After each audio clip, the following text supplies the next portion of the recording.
Hello friends, I am Dr. Savita Kumari, Senior Consultant, Obstetrics and Gynecology, Accord Super Specialty Hospital, Greater Faridabad. आप सभी को पता है, आप सभी महिलाओं को सबसे पहले आने वाले करवा चौथ की बहुत बहुत बधाई हो। लेकिन आज हमारा आपसे रूबरू होने का ये पर्पस है कि करवा चौथ प्रेगनेंसी में कहाँ तक जस्टिफाइड है फास्टिंग करना। तो मैं बता दूं कि जिनका भी आपने डॉक्टर को दिखाया होगा तो एक पता कैटेगराइज कर देते हैं डॉक्टर कि ये हाई रिस्क प्रेगनेंसी है, ये normal pregnancy, normal on going pregnancies है। ठीक है, अगर हाई रिस्क प्रेगनेंसी है, हाई रिस्क प्रेगनेंसी आपके मेडिकल कंडीशन से रिलेटेड हो सकता है कि आपको मेडिकल कोई बीमारी है और उसके साथ आपकी प्रेगनेंसी है, या फिर प्रेगनेंसी इटसेल्फ कॉम्प्लिकेटेड है। तो आपकी बीमारी में क्या क्या हो सकता है? अगर आप हाइपरटेंसिव हैं, या प्रेगनेंसी के दौरान फर्स्ट टाइम हाइपरटेंशन पता चला है, या पहले से आप डायबिटिक हैं, उसमें आपने कंसीव किया है, या ड्यूरिंग प्रेगनेंसी डायबिटीज ओवर्ट हो गया, आपको पता चला कि मैं डायबिटिक हूँ। ठीक है, या अगर आपका बच्चे का ग्रोथ ठीक से नहीं हो रहा है, जिसको इंट्रायूट्राइन ग्रोथ रिटार्डेशन कहते हैं, बच्चे के चारों तरफ का जो पानी होता है जिसको एमनियोटिक फ्लूइड कहते हैं, वो फ्लूइड की मात्रा नॉर्मल के कंपैरिजन में कम है आपके, तो ऐसी स्थिति में, या अवल नाल नीचे की तरफ है, या अवल नाल से रिलेटेड कोई प्रॉब्लम है, या आप एनीमिक हैं, आपको अनीमिया है, खून की कमी है, ठीक है, आपको कोई इन्फेक्शन है, सीवियर इन्फेक्शन है, यूटीआई है, पेट में दर्द रहता है, आपको स्टोन्स हैं, स्टोन के साथ आपने कंसीव किया हुआ है, तो ऐसे कंडीशन में रिक्वेस्ट है कि आप कृपया करके ये व्रत ना करें, क्योंकि करवा चौथ तो हमेशा आएगा, लेकिन आपकी प्रेगनेंसी आपके लिए बहुत कीमती है, और एक डॉक्टर जो आपको ट्रीट कर रहा है उनके लिए भी वो प्रेगनेंसी चैलेंजिंग बन जाती है। ठीक है, तो बच्चे को सुरक्षित रखने के लिए सबसे पहली जिम्मेदारी जो होती है वो माता की जिम्मेदारी होती है। तो आप ये याद रखें कि आप एक माँ हैं पहले।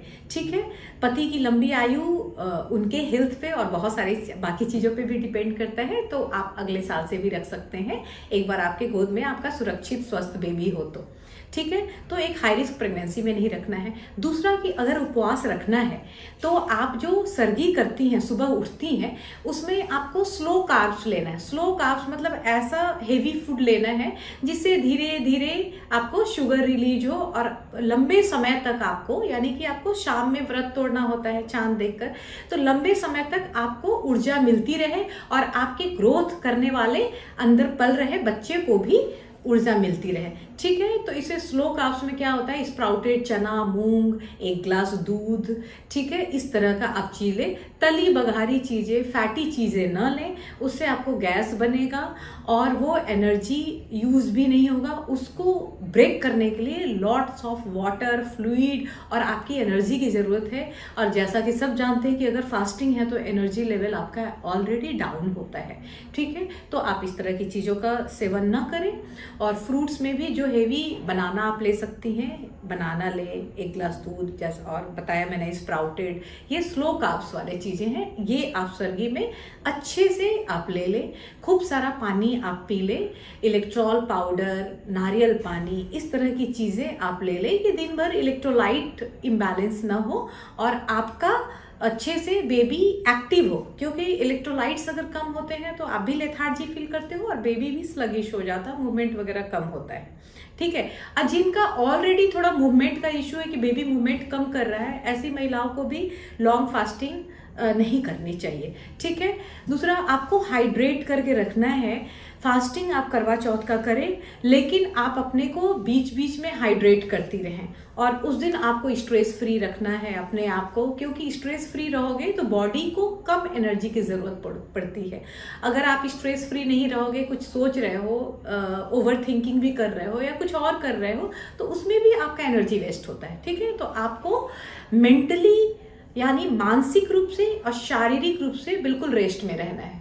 मानसिक रेस्ट आप समझ गए, तनाव मुक्त रहेंगे तो मानसिक रेस्ट हुआ, और उस दिन कम चलना फिरना, बात करना, और जिसमें भी सारे एक्टिविटी जो हम डेली एक्टिविटी करते हैं, चलना फिरना हो गया, बहुत बात करना हो गया, घर में ही ये काम वो काम ये सब सारा सोचना, उसमें थोड़ी एनर्जी ज़्यादा लगती है। तो आप थोड़ा सा रेस्ट उस दिन ज़्यादा करें तो स्लो एनर्जी की ज़्यादा ज़रूरत नहीं लगेगी आपको, ज़्यादा भूख प्यास नहीं लगेगी, ठीक है। और आप शाम तक चांद देखने तक और अपना व्रत तोड़ने तक आप अपने को रिजुविनेटेड और फ्रेश फील कर पाओगे, ठीक है।